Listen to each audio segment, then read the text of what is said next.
Welcome to Fox Soul's Black Report, your daily source for Black news, views, and opinions. Today is Friday, July 29th, and I'm Mimi Brown. I'm Romeo. I'm Demi Lobo, and on today's report, the Department of Justice, is looking at Donald Trump's efforts to overturn the 2020 election. The probe will look at the fake electors his lawyers and aides tried to use to change the results of the election. Meanwhile, the family of a Georgia woman who died after falling out of a sheriff's cruiser wants answers as to why their loved one died. Then, scientists are working on a gum that can help prevent the spread of COVID-19. We'll explain. Plus, former President Obama's summer playlist, it is out, and we're going to tell you what songs are actually on it. And it's the end of the week, so that means it's time to take a look at this week's headlines with the side eye. And to help us do that is comedian Lavelle Crawford. We have all of that and so much more. This is our voice and our truth, so let's get it.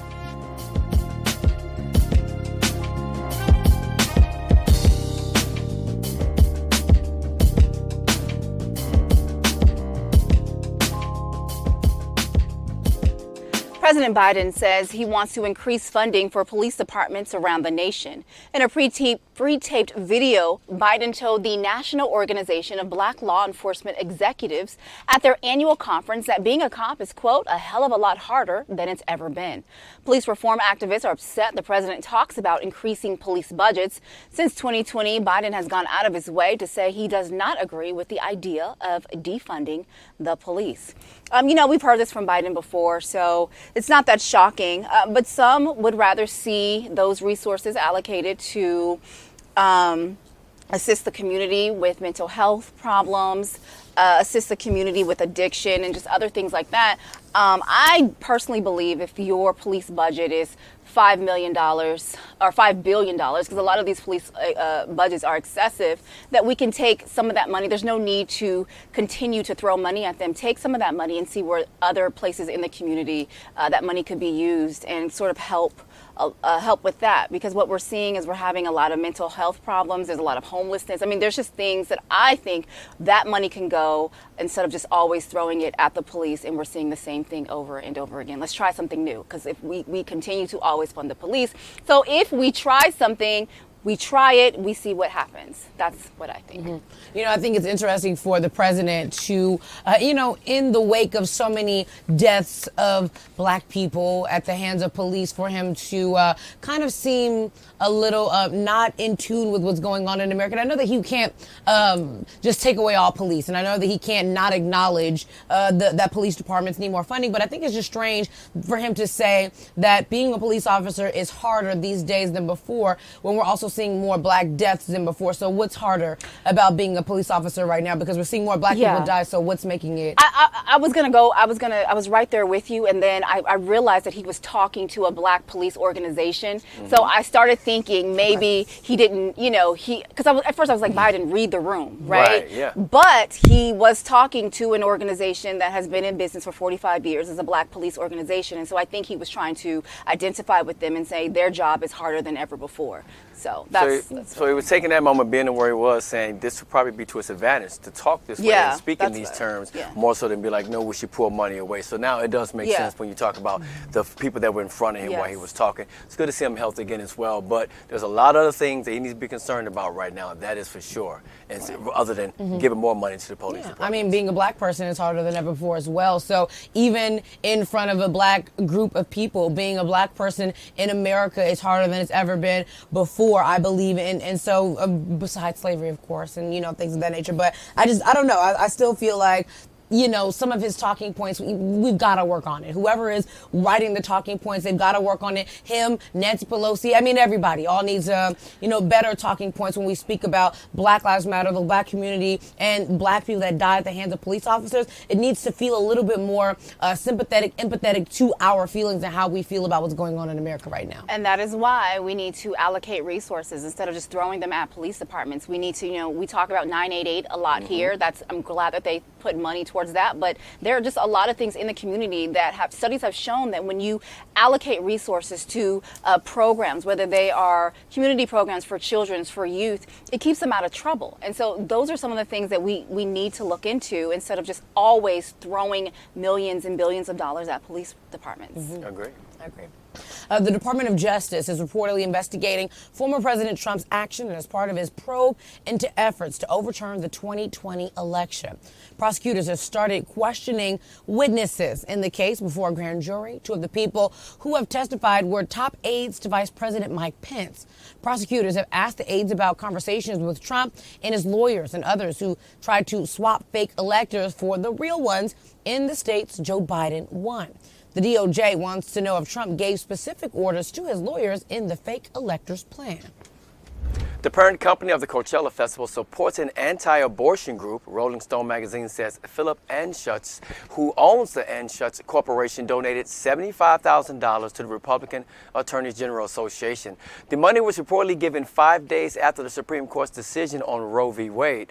The Republican Attorney General Association works to elect attorney generals that will impose anti-abortion laws in red states. The corporation also owns Crypto Arena, where the Los Angeles Lakers play, the LA Kings hockey team, and the AXS Ticket Company.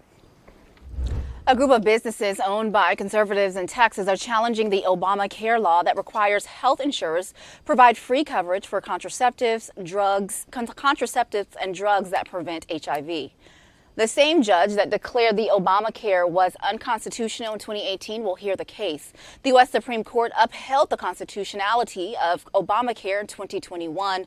The law also requires insurance companies to provide certain prevention services like cancer screenings and free vaccinations without copays and deductibles.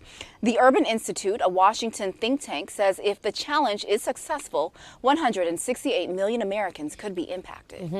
And police reform activists in Savannah, Georgia, are calling on the city's mayor to resign after the police shooting death of a black man.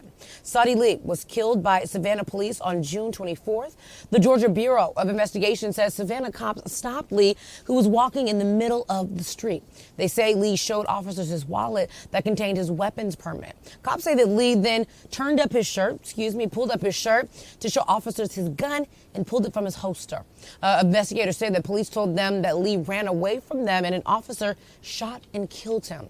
Lee is the sixth man shot by cops in the city this year. Protesters say that Mayor Van Johnson, who is black, is not doing anything to stop police violence, but Johnson does say that he won't quit. His administration is also working hard at police reform. A family in Georgia wants answers after their relative died after falling out of a police cruiser earlier this month. The Hancock County Sheriff's Office says Breonna Greer tried to escape from a police car as it was moving. Her mother, Mary Greer, says she called the deputies after her daughter had a schizophrenic episode on July 14th. Greer says two deputies arrived at the house and placed the 26-year-old in handcuffs and put her in a squad car. The Georgia Bureau of Investigation says the young woman fell out of the car, but Greer says the county sheriff told her she kicked her way out of the deputy's cruiser. Greer had skull and facial fractures. She died several days after being admitted to the hospital. And a former Oregon police sergeant who was fired after it was discovered he arrested a black man on a bogus charge is being sentenced to probation in order to complete cultural sensitivity training.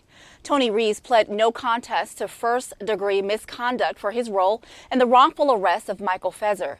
Investigators say Reeves arrested Fezer on the fake theft charge as a favor for then Lynn Police Chief Terry Timus 5 years ago. The judge in the case asked the prosecutor if he had talked to Fezer about the outcome of the case. The DA said he hadn't. Fezer says he is disappointed the prosecutors hadn't spoke to him about it. The sentence recommended for the former cop. A Maryland daycare center owner who was accused of shooting her husband at a hotel in Washington, D.C., is in court yesterday. Chancery Weems has been charged with assault with intent to kill and possession of an unregistered firearm. She was arrested on Thursday night at a hotel in Washington, D.C. after a standoff with her husband after the police arrived. D.C. Metro Police say Weems admitted that she shot her husband, James Weems Jr., in the head as well as the leg because she says that he had been molesting children at her Baltimore County daycare center. Weems threatened to kill herself during the standoff. Baltimore County Sheriff investigators say they're looking into Weems' accusations against her husband. So I know I've got the he and the she a little bit confused. So pretty much she's alleging that her husband was molesting children at her daycare. So she in turn used an unregistered firearm to shoot him in the head and the leg. This story is a lot to digest, a lot of layers to talk about. The first one, of course, being if this man did indeed molest children there, awful, heinous act. Did he deserve to die, for this in this way by his wife? No. Her having an unregistered firearm, shooting someone, and also the accusation, if the accusation is false. I mean, it's so much to this. Of course, we have to wait and see how this all pans out. Yeah, you think about this, kids are going to her saying that they were molested. So your natural reaction, you're going to react. But what has to be done here, we have to do some background, we have to do some history. Was there any domestic violence or issues between them two in the past? How about things in his past that may come to surface now, and to make sure she was not involved in any way at all? So now they have to look at this whole situation front to back. If these allegations are true, some may look at her as a hero. If these allegations come out to be true, in fact, like I said, if you run a daycare and you have kids come to you telling you this, what is your initial reaction going to be? You're going to be upset? You're going to be angry, amongst other things? Yeah, I mean, this is what you would call maybe a crime of passion. I don't know, but a GoFundMe account has been set up in her honor as of Sunday, but it looks like GoFundMe took the account down because you can't support anyone who's committed a crime of this nature on GoFundMe. But there are a lot of people. There is a petition to free her, just because people are saying she did what she had to do to save little kids. So, I think that anytime you murder someone for whatever reason, it's still a very sad situation. Yeah. We talk all the time about having your day in court, letting all the facts come out, and so we don't know. I don't really like the term crime of passion because I feel like there is a very small window of crime of passion that actually is like, okay, that was a reason that you could kill somebody. You know what I mean? Like, yes, turning him into the police for these allegations that are indeed true, that would have been, to me, the right steps to take, getting him off the streets. Right. So, but killing him, the crime of passion term, we saw that with Nipsey Hussle, is just kind of like such a small window of what actually is like a justifiable reason to shoot and kill somebody for a passionate reason. I don't know. I mean, they use it all the time. It's gotten people exonerated before. I mean, listen, you run this daycare, you hear this. If this was your child, how would you feel? Mm-hmm. We see it all the time. A woman, a domestic violence abuser, is shot in the heat of the moment because he was, she shot the man in the heat of the moment. Crime of passion. So we don't know how someone may be feeling at that moment. But I mean, I'm not even saying that's what this is, but this is what it sounds like to me. What happened. And that's why I'll go back to what I said earlier. Like, as we look deep into their past, we may find things from domestic violence to other things. So we will have to wait and see for sure. All right, a little-known sixth member of the teens charged in the raping of Central Park jogger in 1989 has been exonerated. Stephen Lopez's story was not included in the Netflix series When They See Us. Lopez, who was 15 at the time, was snatched up with the other boys by New York cops and forced to sign a confession to robbing a male jogger the evening the woman was attacked. Lopez struck a deal 2 years before the other teens even went to trial. He spent 3 years in prison. Manhattan DA Alvin Bragg threw out the conviction. Lopez, like the Central Park Five, was convicted for a crime he did not commit.